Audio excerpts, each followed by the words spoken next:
नमस्कार, स्वागत है आप सभी का। मैं हूं आपके साथ मेघना सचदेवा। फिलहाल साउथ दिल्ली में हम मौजूद हैं और मेरे पीछे जो नज़ारा आप देख पा रहे हैं उस नज़ारे में आप साफ तौर पर देख सकते हैं कि आपको कुछ राख नज़र आएंगी। अब से कुछ दिन पहले अगर हमारी टीम यहाँ पर आती तो आपको यहाँ पर झुग्गियाँ दिखाई देती, बस्तियाँ दिखाई देती, कुछ लोग दिखाई देते, लेकिन अब ये राख में तब्दील हो चुकी है। कारण है कि यहाँ पर जो रहने वाले रोहिंग्या रिफ्यूजीज हैं, शरणार्थी हैं, उनकी झुग्गियों में आग लग गई। कारण अभी साफ नहीं है। हालांकि ये कहा जा रहा है कि पहले से इस जगह को खाली कराने का दबाव बनाया जा रहा था।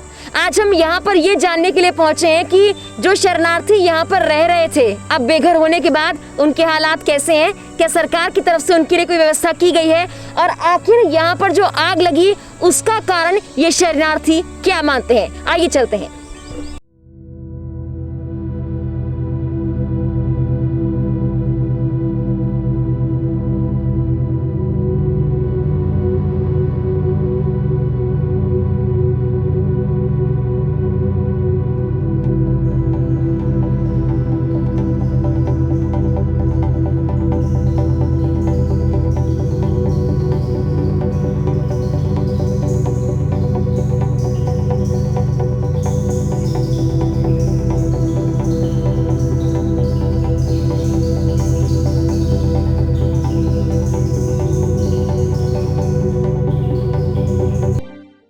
लगभग 100 से ज़्यादा रोहिंग्या शरणार्थियों के परिवार ऐसे हैं जो अब बेघर हो चुके हैं। ये तस्वीरें आप देखिए, यहाँ पर पहले झुग्गियाँ थी, बस्तियाँ थी और यहाँ पर रहने वाले शरणार्थी थे। शरणार्थियों को कोई नुकसान नहीं पहुँचा है, लेकिन यहाँ पर माल का बहुत ज़्यादा नुकसान हुआ है। तो आग लगने के बाद फिलहाल यहाँ पर कैंप की व्यवस्था की गई है। आप यहाँ पर देख सकते हैं कुछ बच्चे यहाँ पर मौजूद हैं और ये बच्चे वही हैं जिनका वहाँ पर छोटा सा घर, झुग्गी झोपड़ी हुआ करती थी, लेकिन अब वो जल चुका है और इसीलिए टेंट में यहाँ पर इन्हें रहना पड़ रहा है। आप देखेंगे मेरे पीछे अगर, तो यहाँ पर बहुत से टेंट हैं और यहाँ पर तमाम जो लोग जिनके घर जल चुके हैं, जिनकी झुग्गियाँ जल चुकी हैं, झोपड़ियाँ जल चुकी हैं, वो यहाँ पर फिलहाल रह रहे हैं। इसमें महिलाएं, औरतें, बच्चे सभी शामिल हैं और कई परिवार फिलहाल बेघर हो चुके हैं। देखिए, आशियाना बनाने में बहुत वक्त लगता है और इन रोहिंग्या के लिए ज़िंदगी वैसे ही बहुत ज़्यादा मुश्किल हो चुकी थी। इनके लिए तमाम दुश्वारियाँ पहले ही इंतज़ार कर रही थी और इस बीच जिस तरह से यहाँ पर आग लगी है, अब ये टेंट में इस गर्मी में रहने के लिए मजबूर है। किस तरह से इनका गुजारा हो रहा है ये भी इनसे आगे हम पूछने की कोशिश करते हैं। ये टेंट किसने लगवाए हैं आपके लिए? ये सरकार ने लगाया, 3 दिन के लिए बता रहे, 4 दिन के लिए अभी खाली कर। ये कहा जा रहा है कि पहले भी दबाव आप पर बनाया जा रहा था कि यहाँ से खाली कर दीजिए। हाँ, अभी भी तो वही दबाव है अभी। तो क्या कह रहे हैं सरकार या किसकी तरफ से अधिकारी यहाँ पर आ रहे हैं, क्या कहा जा रहा है? कोई आपकी मदद नहीं कर रहा है? नहीं, अभी नहीं। देश की राजधानी दिल्ली में आपने बड़े बड़े मकान, बिल्डिंगें, इमारतें देखी हैं और उसके बाद शायद आपने यहाँ की झुग्गियाँ झोपड़ियाँ नहीं देखी, लेकिन आज आप देखिए कि यहाँ पर जो टेंट्स हैं, छोटे से टेंट्स पर ये शरणार्थी रहने के लिए मजबूर है और किस तरह से इन्हें ये कहा गया कि कुछ दिन बाद यहाँ से भी इन्हें जो है जगह खाली करनी पड़ेगी। कुछ लोग देखिए कैसे अपना गुजारा कर रहे हैं, छोटे बच्चे हैं, महिलाएं हैं, सब लोग कोशिश कर रहे हैं कि कैसे भी अपना वक्त काटा जाए और इनके अंदर कहीं ना कहीं वो गुस्सा है, वो दुख है जो इनके सामने अपने घर को जलते हुए देखकर पनपा है। और उसके बाद अभी इन्हें कह दिया गया है कि कुछ दिन बाद आपको ये टेंट भी खाली करने हैं। आगे आपको दिखाते हैं। देखिए, यहाँ पर तमाम जो टेंट्स हैं वो बनाए गए हैं और उसके अंदर लोग कोशिश कर रहे हैं कि कैसे भी अपना जो गुजारा है वो किया जाए। हालांकि इसके बाद ये लोग कहाँ जाएंगे कुछ कोई जानकारी नहीं है, कोई अता पता नहीं है। सरकार की तरफ से ये कहा जा रहा है यहाँ के लोगों की तरफ से कि कह दिया गया है कि कुछ दिन बाद आप इसे खाली कर दीजिए।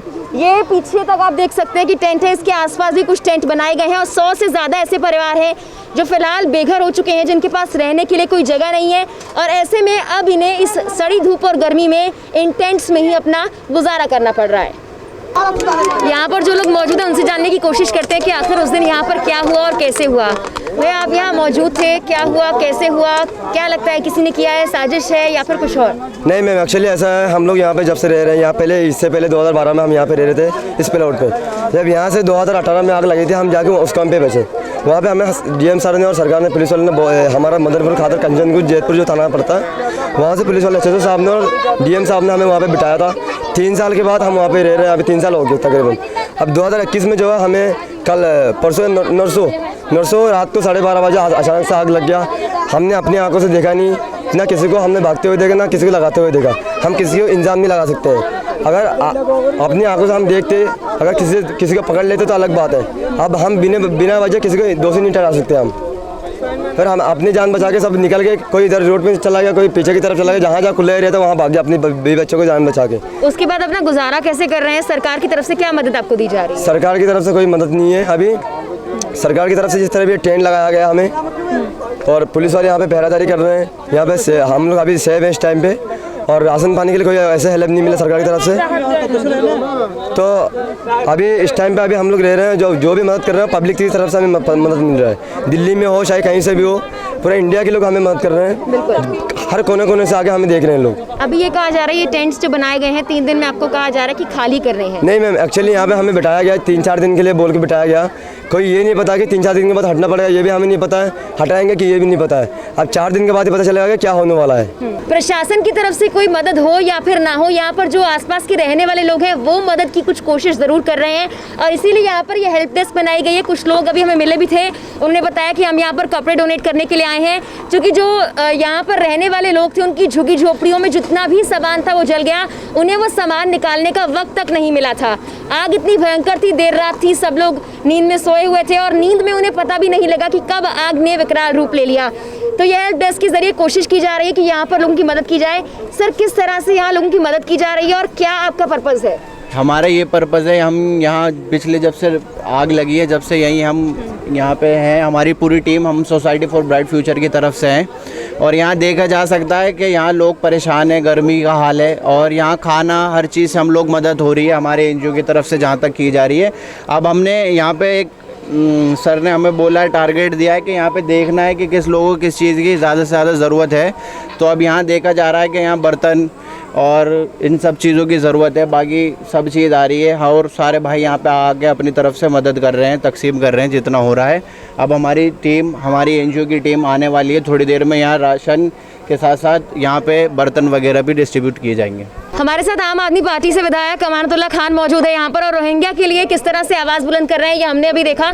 सर, आप यहाँ पर आए हैं, मैंने खुद देखा कि आप लोगों के लिए किस तरह से आवाज़ बुलंद कर रहे हैं, कैसे इनकी मदद करने की कोशिश है और यहाँ जो हो रहा है आखिर क्यों हो रहा है? देखिए, यहाँ झुग्गी जल गई इनकी, यूपी इरिगेशन वालों ने जानबूझ करके झुग्गी जला दी। अब यहाँ का जो एसडीएम है सरिता बिहार, वो उनको सपोर्ट कर रहा है, यहाँ का पुलिस प्रशासन सपोर्ट कर रहा है, उनको वहाँ से झुग्गी हटाकर दूसरे के प्लॉट में लाकर खड़ा कर दिया। अब जब झुग्गी जहाँ जली है वहीं बननी चाहिए। अब ये तहसीलदार है, ये उनको बार बार धमका रहा जाकर के। दिखाइए फोटो, उनका फोटो दिखाइए। ये तहसीलदार है, ये जा रहा है बार बार दिखाइए, सिविल डिफेंस वालों के जरिए, पुलिस वालों के जरिए उन्हें भगा रहे हैं वहां से। ये कहाँ जाएंगे? जहां झुग्गी जली है, जहां वो रहते थे वहीं डलनी चाहिए ना। ये पुलिस वाले, इनसे पूछो कौन डलवाएगा, कहाँ डलेगी भाई इनकी झुग्गी, बताओ। क्या पता एसडीएम साहब डलवाएंगे? कौन है एसडीएम? जहां जली है वहां डलवाओगे ना तुम लोग। आप उनसे बात करो, प्रशासन से वो करेंगे। सर, जिस तरह से रवैया यहाँ पर अभी देखने को मिल रहा है, सरकार बिल्कुल यहाँ पर अपनी जिम्मेदारी निभाती हुई नजर नहीं आ रही है। प्रशासनिक अधिकारी खुद कह रहे हैं प्रशासन से बात कीजिए, तो इस पर आपका क्या कहना है? ये तहसीलदार और ये एसडीएम, सरकार ने तो अपना काम कर दिया, ये कैसे उनको सपोर्ट कर रहे हैं मुझे नहीं पता। यूपी इरिगेशन वालों से इन्होंने कितने पैसे लिए यहाँ के एसडीएम ने मुझे नहीं पता। मैं बार बार उससे कह रहा हूँ, कहता वहाँ नहीं डलेगी, प्रशासनिक से बात, उनसे बात करेंगे। जहाँ झुग्गियाँ थी इनकी वहीं डलनी चाहिए, वहीं इनको टेंट लगाना चाहिए, वहीं ये झुग्गियाँ होनी चाहिए। कहाँ जाएंगे अब? आपने उनको उठा करके वहाँ से प्रेशर बना रही है। यूपी इरिगेशन वालों की ज़मीन में थी ना, तो यूपी इरिगेशन वालों की ज़मीन में ही आग लगी ना, तो वहीं झुग्गियाँ जलनी चाहिए। इनकी कोई ज़्यादा डिमांड है नहीं, ये मकान तो चाहते नहीं, कुछ भी नहीं चाहते, लेकिन जहाँ झुग्गी जली वहीं डलनी चाहिए। सर, फिलहाल आपकी तरफ से आवाज़ तो बुलंद की जा रही है, किस तरह से आप और मदद कर रहे हैं लोगों? नहीं, हम पूरी तरह मदद करेंगे, इनको कहीं नहीं जाने देंगे, चाहे कुछ भी हो। तो बिल्कुल आपने अमानतुल्लाह खान को साफ तौर पर सुन लिया। यहाँ पर जितने प्रशासनिक अधिकारी थे उनको ये कहने के लिए यहाँ पर आए हैं कि किस तरह से जो झुग्गियाँ जली हैं उनके लिए दोबारा क्या सिस्टम अपनाया जा रहा है, किस तरह से लोगों को यहाँ पर दोबारा घर दिया जाएगा, क्या कोशिश की जा रही है, वो तमाम कोशिश जानने के लिए अमानतुल्लाह खान यहाँ पर मौजूद है। एक बार फिर से देखिए किस तरह से यहाँ पर प्रशासनिक अधिकारियों के साथ यहाँ पर बातचीत हो रही है। अरे भाई, आप एक बात बताओ, जहाँ जली थी वहीं डलनी चाहिए ना, कायदा क्या कहता है? अरे भाई, जहाँ एसडीएम कौन होता है? अगर एसडीएम बेईमान हो जाए, अगर एसडीएम बेईमान हो जाए फिर, अरे अगर एसडीएम बेईमान हो जाए, ये तहसीलदार बेईमान है ना, सामने कर रहा है, सामने सामने ये तहसीलदार तो सामने बेईमाना कर रहा है। ये कहाँ जाएंगे इस गर्मी में गरीब? सुबह से प्रेशर बना रहे हैं। तो रोहिंग्या शरणार्थियों ने अपना आशियाना तो खो दिया है, लेकिन उनके आशियाने को वापस पाने के लिए तमाम कोशिश की जा रही है। अमानतुल्लाह खान को भी आपने सुना, यहाँ पर हम भी पहुंचे और किस तरह से लोगों की मदद करने के लिए जो आसपास के लोग हैं वो सामने आ रहे हैं, वो भी हमने आपको दिखाया है। फिलहाल जिस तरह से यहाँ हालात बने हैं वो कब सुधरेंगे ये आने वाला वक्त ही बताएगा। कैमरा पर्सन मान के साथ मेघना Sachdeva, M news. If you like this video, hit the like button. and press the bell icon to never miss an update from M News.